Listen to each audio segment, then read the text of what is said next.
Eu fiz um vídeo falando sobre fundos imobiliários e fazendo a comparação do porquê é melhor investir em FIIs ao invés de investir em um imóvel físico especificamente. Caso você não tenha visto esse vídeo, vou deixar o card aqui em cima. E nesse vídeo eu quero falar para você como é que você escolhe o melhor FII para compor a sua carteira. Então, se você tem essa dúvida, quer escolher o melhor FII para investir, assista esse vídeo até o final. E aí, beleza? Tarcísio Figueiredo aqui falando, bem-vindo ao canal do Rico Mestre. Se você é novo ou nova aqui no canal, nunca tinha me visto na vida, aproveita então, clica no botão vermelho abaixo, se inscreve aqui no canal, dá o like também no vídeo e ativa também o sininho das notificações para o YouTube sempre te avisar toda vez que eu lançar novos vídeos. Deixa eu explicar aqui quais são os tipos de FII que você pode investir. O primeiro deles são aqueles FIIs de tijolo, que o nome já diz tudo, né? Envolve imóveis físicos, como no caso shoppings, galpões logísticos, prédios comerciais, faculdades, hospitais e assim vai. A segunda classe de FIIs são aqueles FIIs de papéis, que são FIIs que são compostos por títulos que são lastreados pelo setor imobiliário. Normalmente são o quê? CRIs e LCIs. A terceira classe são os fundos de fundos, mais conhecido como FOF, que são aqueles fundos compostos por outro tipo de fundo imobiliário. Beleza, agora eu vou falar sobre os critérios que você precisa avaliar para escolher o melhor FII. O primeiro critério é o P sobre VP, ou também conhecido como P sobre VPA, que significa preço sobre o valor patrimonial. O patrimônio líquido, assim por alto, ele envolve todos os ativos que compõem o fundo, como imóveis, ativo de renda fixa ou em outros FIIs, né, quando envolve aqueles fundos sobre fundos. Além do seu caixa, além de outras aplicações financeiras e também de algumas dívidas futuras que ele tem que honrar. Esse critério nos ajuda a descobrir se aquele FII está sendo negociado acima do seu valor patrimonial ou abaixo do seu valor patrimonial. Em outras palavras, se ele está barato ou se ele está caro. Porém, quando falamos de FII de tijolo, galpões logísticos, prédios comerciais ou shopping, é um pouco complicado você avaliar isso de forma isolada, porque tudo depende, né, de como está sendo visto aquele imóvel pelo mercado, qual a expectativa futura dele, qual é a qualidade dos imóveis. Então, se ele estiver um pouco acima do seu valor patrimonial, pode ser justificado isso aí. Agora, se ele estiver muito barato, pode ser que realmente aquele imóvel não seja de boa qualidade, a sua gestão seja algo ruim, ou talvez possa ser uma oportunidade de você comprar ele barato, né? Já que a expectativa é que ele cresça ao longo do tempo. Já FII de papel é mais fácil você avaliar isso porque envolve apenas títulos. Porém, a ideia que fica é o seguinte, não tem como você avaliar um fundo imobiliário olhando apenas o critério. Você tem que olhar todos esses aqui que eu vou falar para ficar algo mais claro. O segundo critério é o dividend yield. Se você investe em ações, você deve saber mais ou menos o que é isso. O DY, né, é o percentual de aluguel que você está recebendo em relação ao preço da cota. Mas aqui você tem que ter bastante cuidado.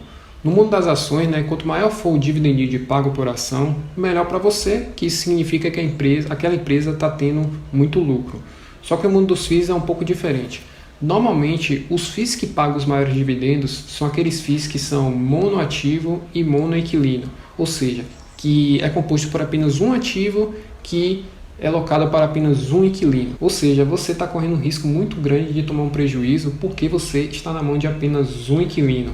Então, por conta disso, o FII, para atrair mais investidores ou segurar os que têm, eles preferem pagar mais dividendos por isso. E aí o que é que você pode fazer para tentar descobrir isso? Analise o histórico do preço dessa cota. Se ela vier caindo ao longo do tempo, provavelmente essa minha teoria está certa e quem sabe esse único inquilino aí está prestes a desocupar esse imóvel e aí está acontecendo tudo isso aí. No momento que eu gravo esse vídeo, o FII que está sofrendo com isso é o XPCM11, que envolve um prédio comercial lá na cidade de Macaé, 100% alugado pela Petrobras. Em 2019, a Petrobras informou que vai desocupar esse imóvel em dezembro de 2020 e atualmente esse FII está pagando aí em torno de 1% de dividend yield.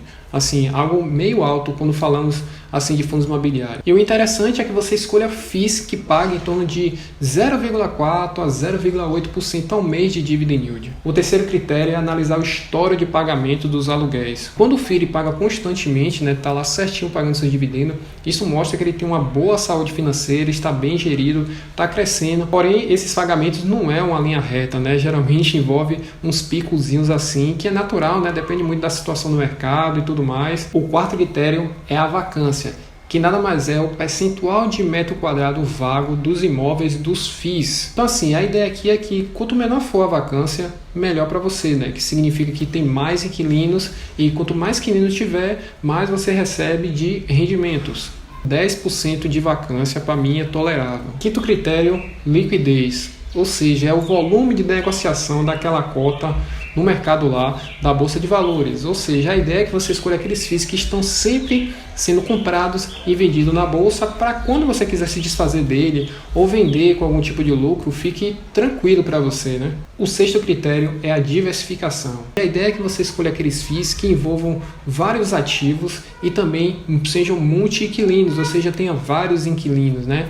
Por exemplo, se você escolher um shopping ele é monoativo, porém ele tem vários inquilinos, né? Já que envolve várias lojas. Agora, nesse exemplo que eu botei da XP CM11, é um risco total, porque ela está dependendo apenas de um ativo e apenas um inquilino. Se for mesmo um galpão logístico, é super interessante que esse galpão ele não alugue apenas para uma empresa, alugue para 2, 3, 4 ou 3 outros galpões aí diversificados em vários estados aqui do Brasil. O sétimo é a relação dos investidores, ou seja, o gestor daquele FII ele tem uma boa relação com você, investidor, ele está sempre divulgando lá relatórios gerenciais, está te passando fatores relevantes, está passando sempre aviso lá para os seus cotistas, que isso mostra, né, transparência e confiança, né, para você investidor, para saber exatamente onde você está colocando dinheiro, e isso te traz mais tranquilidade também. Eu normalmente prefiro investir naqueles FIIs que são geridos pela XP, pelo Banco BTG, pela Credit Suisse, se não me engano, Rio Bravo, porque para mim atualmente são instituições de confiança. O oitavo critério é a taxa de administração.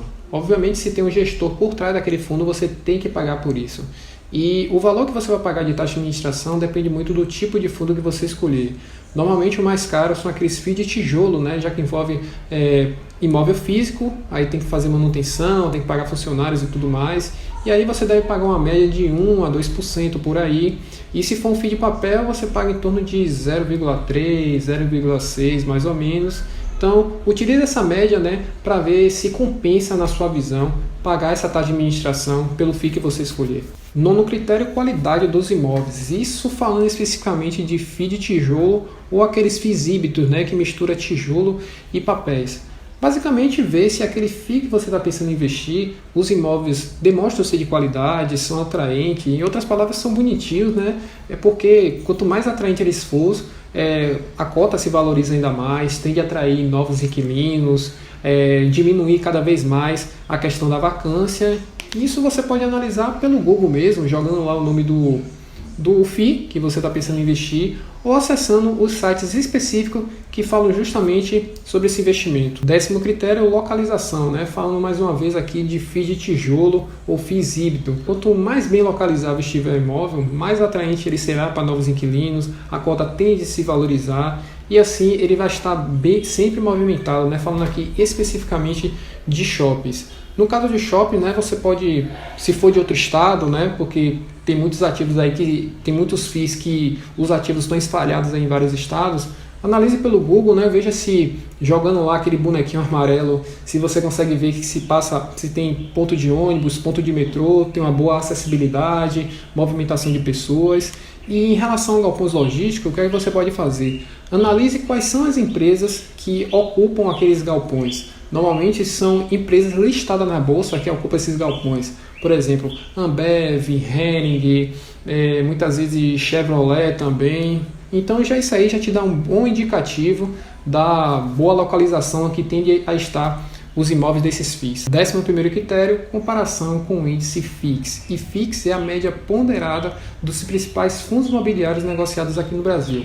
Em outras palavras, é como se fosse o Ibovespa do mundo dos FIIs. Bem, o que é que você deve analisar aqui? Ver se o FII que você está pensando em investir, se nos últimos 12 meses o rendimento dele foi próximo ao índice FIX, foi igual ou maior, né? Porque isso mostra que aquele FII está sendo bem visto no mercado, tende a te dar bons resultados no longo prazo e assim, né, aumentar ainda as suas chances de acerto nas suas escolhas de investimento. Quer descobrir como pegar todas as informações na prática, descobrir quais são os sites que eu utilizo para pegar tudo isso aí? Eu vou criar um vídeo falando sobre isso, ou se eu já tiver criado, é esse aqui, ó. Aqui na descrição do vídeo eu vou deixar o link do e-book Tudo sobre Fundos Imobiliários, que fala mais coisas em relação a esse tipo de investimento e vai agregar ainda mais no seu conhecimento. Vou deixar na descrição do vídeo também o link do meu canal do Telegram, onde eu passo conteúdos mais aprofundados ligados a finanças e investimentos. Curtiu o vídeo? Não esquece de deixar seu like, se inscrever aqui no canal e compartilhar ele para o maior número de pessoas. Valeu, um forte abraço, fui!